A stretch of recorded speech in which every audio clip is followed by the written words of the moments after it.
Kepolisian daerah Banten menetapkan 3 orang tersangka dalam kasus Kadin Cilegon meminta jatah 5 triliun rupiah proyek ke PT Chandra Asri.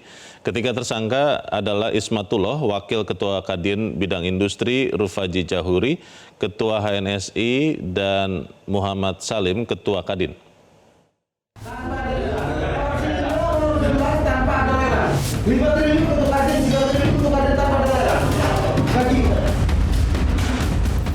Usai melakukan pemeriksaan terhadap 17 orang saksi, Ditreskrimum Polda Banten menetapkan 3 tersangka dugaan pemerasan jatah proyek sebesar 5 triliun rupiah tanpa lelang ke PT Chandra Asri Group. Ketiga tersangka yakni Muhammad Salim, Ketua Kadin Cilegon, Ismatullah, Wakil Ketua Kadin Bidang Industri, dan Rifaji Jahuri, Ketua HNSI. Ketiga tersangka disangkakan pidana penghasutan, pemerasan, dan atau perbuatan tidak menyenangkan.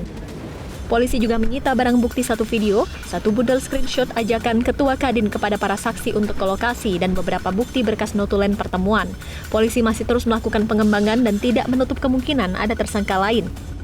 Ada yang perannya mengajak untuk mendatangi, kemudian dengan intimidasi mengebrak meja untuk tujuan meminta proyek, seperti itu. Pak, jadi ini ada kemungkinan penambahan tersangka lain? Nah, ini kita masih running, kita masih berjalan penyidikan ini. Tidak menutup kemungkinan apabila nanti masih ditemukan alat bukti dan kemudian pelaku-pelaku yang lain, kita akan terus melakukan pengembangan.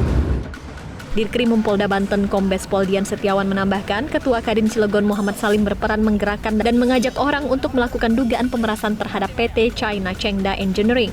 Sementara itu, Wakil Ketua Kadin Ismatullah adalah orang yang menggebrak meja dan meminta proyek senilai 5 triliun rupiah tanpa lelang. Dan tersangka Rufaji, orang yang mengancam akan menghentikan proyek jika pihaknya tidak dilibatkan oleh PT China Chengda Engineering. Sebelumnya, video Kadin Cilegon diduga meminta jatah proyek senilai 5 triliun rupiah tanpa tender viral di media sosial. Mereka terang-terangan meminta jatah proyek dalam investasi tersebut. Permintaan jatah itu terkait proyek investasi pembangunan pabrik Chlor-Alkali Etilen Dichloride senilai 15 triliun rupiah milik Chandra Asri Group. Tanpa ada lelang. Harus jelas tanpa ada lelang. 5 triliun untuk Kadin, 3 triliun untuk Kadin tanpa ada lelang. Bagi. Dari Serang, Banten, Wibowo Sangkala, Metro TV. Jelajahi cara baru mendapatkan informasi. Download Metro TV Extend sekarang.